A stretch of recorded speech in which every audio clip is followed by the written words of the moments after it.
आज हम बात करने वाले हैं एक ऐसे इंसान के बारे में जिसकी नौकरी का कोई ठिकाना नहीं था। उसके घर में उसके छोटे भाई की शादी उससे पहले ही हो गई थी, लेकिन बच्चे को शादी करना बहुत ज़रूरी था क्योंकि उसके पास कोई नौकरी नहीं थी। इसलिए उसने अपने शहर में एक नौकरी ढूंढी और वो करने लग गया नौकरी, जिसको देखते हुए शायद किसी परिवार की लड़की इससे शादी करने के लिए तैयार हो जाए, जो हो भी गया। एक परिवार ने अपनी कन्या का विवाह इस लड़के से कराने का इच्छा जताई और ऐसे करके इसका विवाह तो हो गया। लेकिन जैसे ही इसका विवाह तय हुआ वैसे ही इसने उस नौकरी को छोड़ दिया और अपनी बहन के घर पर ये रामू काकागिरी करना स्टार्ट कर दिया। अब जैसे जैसे इसने रामू काकागिरी करनी स्टार्ट की वैसे वैसे इसके दिमाग में एक ख्याल आया कि इसे क्या ज़रूरत है किसी के घर पर या किसी की चाकरी करने के लिए, क्योंकि इसके पास तो अब एक खिलौना है जिसको ये रोज़ाना यूट्यूब पर नचाकर और उसकी ओंगी पोंगी वीडियो बनाकर ये अच्छे से अर्न कर सकता है। तो इसलिए इसने सारा कुछ त्याग कर, सारी नौकरी चाकरी त्याग कर इसने अपनी बीवी को सोशल मीडिया पर नचाना स्टार्ट कर दिया। और अब दोस्तों इसकी लाइफ अलग ही लेवल पर जा चुकी है, भर भर के व्यूज आने स्टार्ट हो चुके हैं और अब ये 7वें आसमान पर है। हे एवरीवन, वेलकम और welcome back to Raksha unplugged. कैसे हैं आप लोग? तो ये जो कहानी मैंने आपको सुनाई है, क्या आपने कहीं ये देखी ली है या सुनी ली है? तो कमेंट सेक्शन में ज़रूर बताना। तो आज हम बात करने वाले हैं डिट्टो के भ्राताश्री के बारे में। अब ये क्या करना चाहते हैं मुझे समझ में नहीं आता। जो मैंने कहा कि ये अपनी दीदी जी का दिन रात व्लॉग देखते हैं, अपनी पत्नी को दिखाते हैं और उसकी घुट्टी बनाकर ये पी लेते हैं और फिर पूरा का पूरा छाप देते हैं अगले दिन कॉपी करके। तो इनको कॉपी करने की बहुत ज़्यादा आदत पड़ चुकी है। जैसे ही इनकी दीदी ने रिएक्शन चैनल वालों से पंगा लेना स्टार्ट किया, अपने व्लॉग में रिएक्शन चैनल वालों को टारगेट किया, वैसे ही इनका जो रामू काका है, जिसका नाम किसी ने बोला है कि दीमक रख दीजिए तो वो भी अच्छा है, तो ये जो दीमक है ये अगले दिन आ जाता है व्लॉग लेकर और रिएक्शन चैनल वालों को पोक करना स्टार्ट कर देता है। अब इसके हिसाब से हम लोग जो बोल रहे हैं इसकी उम्र को लेकर, हम इसे बुढ़ा बता रहे हैं, इसको उससे बहुत ज़्यादा तकलीफ हो गई है। हालांकि हमारे चैनल से बोला गया है क्या, अरे चलो यार बोला भी होगा तो कर क्या लोगे तुम, हैं? तो इसको हम लोगों ने थोड़ा सा बोला कि इसकी बुढ़ापे में शादी हो गई है तो ये बौरा गया है, और लगता भी है ऐसा व्लॉग देखकर। आप लोगों को लगता है या नहीं कमेंट सेक्शन में बताना। तो ये जो है थोड़ा सा ऑफेंड हो गया है। इसका कहना है 27-28 साल के लड़के को आप लोग बुढ़ा बता रहे हो। तो पहले तो मैंने सीरियसली ले लिया था कि भाई होगा ये 27-28 साल का, लेकिन फिर मुझे कमेंट्स करके इनके ही जो ऑडियंस है जो कि इन्हें बहुत पहले से देख रही है, उन्होंने मुझे कमेंट करके बताया कि रक्षा यार, इसका जो भाई है जिसकी शादी हो चुकी है ये उससे बड़ा है और ये डिट्टो से भी बड़ा है। तो डिट्टो, यार डिट्टो से अगर ये बड़ा है तो डिट्टो क्या 16-17 साल की है क्या? है कितने साल की है डिट्टो? डिट्टो ही मुझे जाने कितने साल की लगती है, और ये जो है उससे बड़ा है। उसके बाद ये अपने आप को 27-28 साल का बोल रहा है। यार तुम लोगों को एज इतनी कम दिखाने की आदत क्यों है? मुझे ये समझ में नहीं आता है ना। आपकी एज आपके फिगर, आपके चेहरे से दिखनी चाहिए, ना कि मतलब आपके मार्कशीट के हिसाब से। तो अगर आपके चेहरे से आपकी एज ज़्यादा दिख रही है लोगों को, तो इसका मतलब आपको अपनी बॉडी पर वर्क करना चाहिए, ना कि लोगों पर उंगलियां उठानी चाहिए। अब इनको एक और तकलीफ हुई है, इनको बहुत ज़्यादा काट रहे हैं चुनूना। तो हुआ क्या है कि इनको इस बात से तकलीफ है कि जो इनकी भाभी है ना, उनकी तारीफ करते हैं रिएक्शन चैनल वाले, और कमेंट सेक्शन में भी ऑडियंस इनकी भाभी की तारीफ करती है, लेकिन इनकी लुगाई की जो है बुराई करती है। अब देखो, बुराई करना लाजमी है क्योंकि जो आपकी लुगाई है जिसके आगे आप दिन रात कैमरा चिपका देते हो, तो कहीं ना कहीं आपकी लुगाई की गलती नहीं है, उसमें गलती आपकी है, लेकिन लोग लुगाई को गलत समझ रहे हैं। तो होता क्या है, ये दिन रात उसके मुंह पर लगाता है कैमरा, और जब ये कैमरा लगाता है और कभी कभी वो काम कर रही होती है तो वो इरिटेट हो जाती है और वो अजीबो गरीब लुक से देती है, और कई बार तो वो मतलब इसको इग्नोर मार देती है। तो वो कुछ चीजें जो हैं ऑडियंस पकड़ लेते हैं और इनको कमेंट करते हैं। तो गलती बेटा तुम्हारी है। तुम पहले तो इतना ज्यादा बकवास करते हो, इतनी ज्यादा बकवासें तुम करते हो अपने वीडियो में, पहले तो वो सुधारो। दूसरा, अपनी बीवी को जो है पपेट बनाना छोड़ो। हर वक्त उसके मुंह पर camera zoom in zoom out करोगे, उसको बेडशीट धोते हुए दिखाओगे, उसको खाना बनाते हुए दिखाओगे, उसके अस्त व्यस्त कपड़े दिखाओगे। यही नहीं, तुम तो उसे साड़ी पहनता हुआ भी दिखा रहे थे जिससे वो इरिटेट हो रही थी। तो उसका जो इरिटेशन है ना, वो तुम्हारी वजह से है, जो कि कैमरे पर शो हो जाता है, और इसी वजह से रिएक्शन चैनल वाले और ऑडियंस तुमको जो है आईना दिखा रहे हैं और तुमको लग रहा है बुरा। दूसरा, तुमने रिएक्शन चैनल वालों को टारगेट किया है जो अपनी दीदी जी से शिक्षा लेकर, तो ये कतई मत करो, क्योंकि तुम्हारी दीदी है पुराना चावल और तुम हो इस मैदान में नए। तो तुम क्या सोच रहे हो कि तुम रिएक्शन चैनल वालों की बराबरी कर जाओगे या तुम भी रिएक्शन चैनल खोल के बैठ जाओगे? भाई, तुम्हारे अभी नए नए शादी के जो व्यूज आ रहे हैं ना, इसको अच्छे से एंजॉय कर लो, क्योंकि ये ज्यादा दिन के नहीं है। उसके बाद शायद तुम्हें रिएक्शन गिरी ही करना पड़े, या फिर दोबारा से तुम्हें अपने दीदी जीजा के पास जो है रामू काका गिरी करने जाना पड़े। अब इन्होंने सफाई दी है कि मैं पहले गांव में नौकरी करता था। ठीक है भाई, करते थे। मैं भी जानती हूँ कि बहुत लोग नौकरी करने लगते हैं जब उनकी शादी नहीं हो रही होती है, और जैसे ही उनकी शादी हो जाती है ना, वो नौकरी को त्याग देते हैं, फिर वो घर पर डल जाते हैं और फिर वो लड़की वाले और लड़की को परेशान करना स्टार्ट कर देते हैं। हालांकि यहाँ तुम वो चीज़ नहीं कर रहे हो, तुम केवल लड़की को परेशान कर रहे हो, उसके जो रील्स हैं, उसके जो वीडियोज़ हैं, छाप छाप कर तुम व्यूज़ गेन कर रहे हो। तो तुम्हें तो एक वो मिल गया है ना, नमूना, जिसके जरिए तुम इनकम जनरेट कर रहे हो।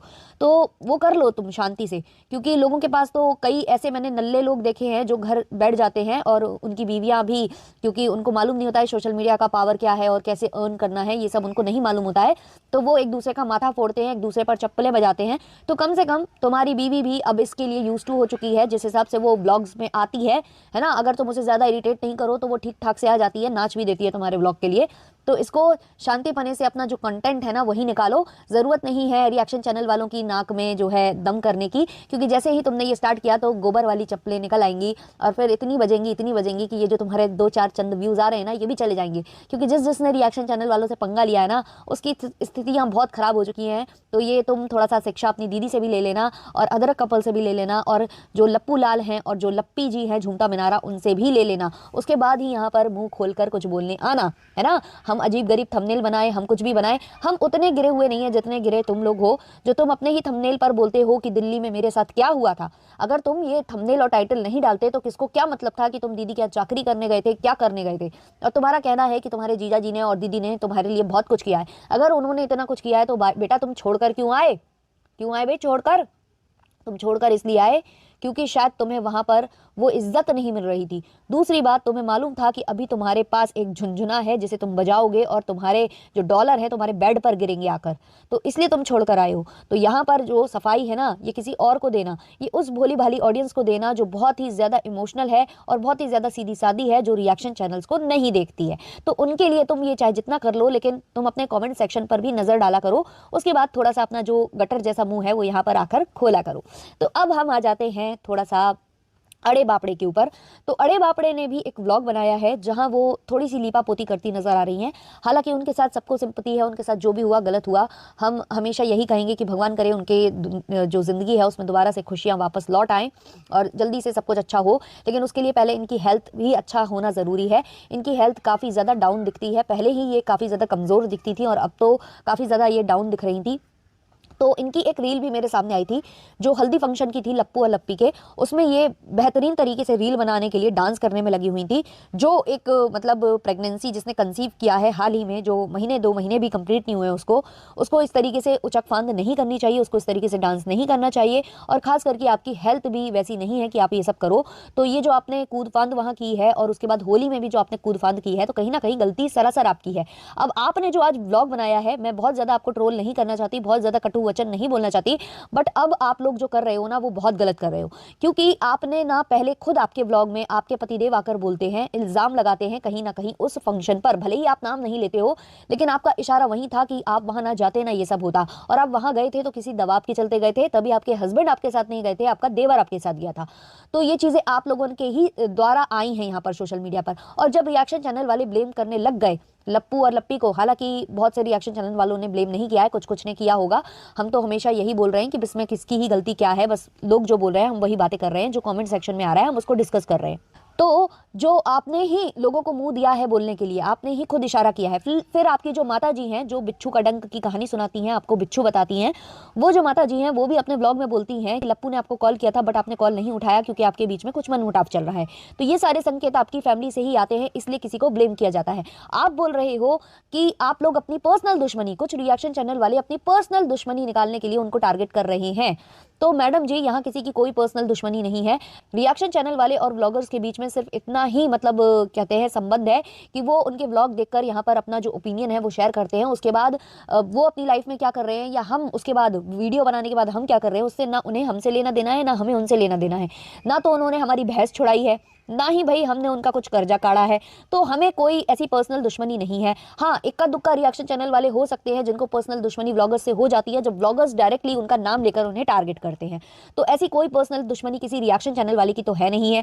तो जो भी रिएक्शन चैनल वाले बोल रहे हैं वो आपके व्लॉग्स में जो बातें हुई हैं उसको ही उठाकर बोलते हैं, अपने साइड से वो कुछ भी नहीं बोलते हैं। तो यहाँ जो आप लीपापोती करने आए हो, और हम जानते हैं ये आप अपने माता जी और अपने जो छोटे भ्राता जी हैं शायद उन्होंने आपको ये फोर्स किया है बोलने के लिए, इसलिए आप आए हो यहाँ बोलने।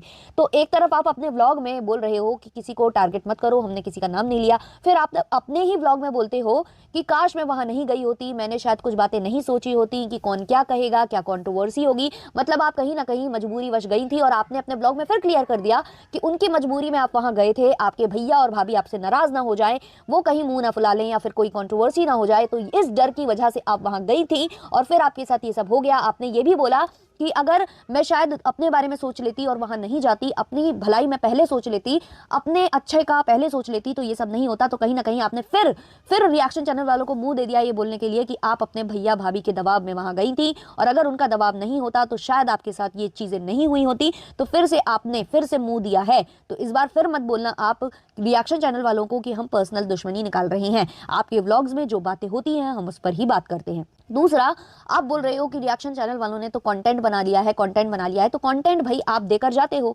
आपने जब ब्लॉग छापा है, आपने जब अपनी यूट्यूब फैमिली को चीजें बताई हैं, तो यूट्यूब फैमिली में कहीं ना कहीं रिएक्शन चैनल वाले भी आते हैं और सब सुनेंगे और सब अच्छी अच्छी बातें और बुरी बुरी बातें सारी बातें करेंगे, है ना। तो आप लोग जो सोचते हो कि केवल हमें अच्छे कॉमेंट्स आए, केवल लोग हमें प्यार से ही बोले, कोई हमारे बारे में कुछ गलत ना बोले, तो ऐसा नहीं है। अगर 10 लोग आपकी तारीफ करेंगे तो उसमें से 2 लोग ऐसे भी होंगे जो आपकी कमियां गिनेंगे और आपकी गलतियां लोगों को दिखाएंगे। तो इसमें बुरा मानने वाली कोई बात नहीं है। अगर आपको इतनी ही दिक्कत है तो आपको व्लॉगिंग फिर छोड़नी होगी। दूसरा, कंटेंट रिएक्शन चैनल वालों से ज्यादा ना आपके माता जी और आपके भ्राता जी निकाल रहे हैं, जो आपके घर आए हैं बारी बारी करके और वहां से कंटेंट छाप कर गए हैं, और वो खुद बैठकर चेयर पर बैठकर आपको दोषारोपण करते हैं। माता जी बोलती हैं कि सारी गलती आपकी है, 18 तारीख को हुआ जो हुआ वो उस वाली पार्टी में कुछ भी नहीं हुआ था, जो भी हुआ 18 तारीख को हुआ, होली के बाद हुआ। आपका छोटा भाई बोलता है कि अब क्या ही बताएं, लेकिन गलती तो मेरी बहन की है कहीं ना कहीं। तो पहले आप उन लोगों से डील कर लो, पहले आप अपने जो मसले हैं जो सोशल मीडिया पर चल रहे हैं पहले आप उनको सुलझा लो, फिर दूसरों लोगों को आपको बोलना चाहिए। दूसरा, आपने कहा कि बहुत लोग जानते थे इस बारे में इसलिए उनको क्लियर करना जरूरी था, इसलिए हमने वीडियो छाप दिया। तो जरूरी नहीं था कि आप वीडियो ही छापते, आप चाहते तो एक कम्युनिटी डालकर भी चीजें बता सकते थे। लेकिन जब आप वीडियो बनाने आए तो आपके और आपके पतिदेव के मुंह से जो जो बातें निकली हैं उन्हीं को पकड़कर रिएक्शन बने हैं और उन्हीं के जरिए आपको कमेंट्स आए हैं। तो इधर पर दूसरों को ब्लेम करने से अच्छा है कि आप खुद को देख लीजिए, पहले आप खुद पर काम कर लीजिए और अपनी गलतियां देख लीजिए, फिर दूसरों को बोलिए। और सही बात है, आपको दूसरे के दबाव में नहीं जाना चाहिए था। आपको क्या जरूरत है किसी को इतना ज्यादा मक्खन लगाने की, बटर प्लेटिंग करने की? आपको बिल्कुल भी जरूरत नहीं थी किसी की बटर प्लेटिंग करने की। आपको वहां जाने की कोई जरूरत नहीं थी, और आप गई तो गई, आप वहां पर मस्त नाच रही थी क्योंकि आपको ये लग रहा था कि हम यहाँ आए हैं तो अच्छी अच्छी रील्स भी निकल जानी चाहिए जो हमारे यूट्यूब चैनल के लिए बेनिफिशियल होंगी। तो या तो आप अपने यूट्यूब चैनल को संभाल लीजिए और या फिर आप अपनी फैमिली संभाल लीजिए। दोनों को बैलेंस करना सीखिए। बहुत से ऐसे व्लॉगर्स हैं जो दोनों चीजें बैलेंस कर कर चलते हैं, बट आप लोगों से पता क्यों बैलेंस नहीं हो पा रहा? क्योंकि आप दिन में 2 से 3 व्लॉग डालते हो। आपके ही जितने क्रिएटर ग्रुप के जो लोग हैं ना, वो सारे के सारे दिन में 1 से 2 व्लॉग डालते हैं। हालांकि आप शायद दिन में 1 ही व्लॉग डालते हो, आप फिर भी ठीक हो, लेकिन आप लोगों को रील्स निकालने का भी बहुत शौक रहता है कि रील निकल आए, मतलब रील डाल दे हम। तो इसमें ना क्या होता है कि आप कंटेंट के बारे में ज्यादा सोचते हो और अपनी हेल्थ के बारे में और अपनी फैमिली के बारे में कम सोचते हो, जिस वजह से ये जो हो रहा है ना आपके साथ, इसके कहीं ना कहीं जिम्मेदार आप हो। और यही सेम चीज लप्पू और लप्पी के बीच में भी है। वो व्लॉगिंग के चक्कर में, रील्स निकालने के चक्कर में, पीपी के चक्कर में, फेसबुक के चक्कर में, इंस्टाग्राम के चक्कर में ये सब अपना जो कर रहे हैं, जिसके बाद उनको जो ताने मिल रहे हैं ना कि आप फैमिली प्लानिंग नहीं कर पा रहे हो, तो ये फैमिली प्लानिंग करेंगे कहां से? ये रात के 2-2 बजे तक तो पीपी और ये जो खींचों का ठेला लगाते हैं, तो कहां से इनको टाइम मिलेगा ये सब करने के लिए, है ना। तो ये अपनी चीजों के लिए जिम्मेदार ये खुद है और उस पर ब्लेम ये ऑडियंस और रिएक्शन चैनल वालों को हमेशा आकर करते हैं। इनको बस किसी के नाम का बिल फाड़ना होता है तो ये आते हैं, बस रिएक्शन चैनल वालों के नाम पर बिल फाड़ कर चले जाते हैं।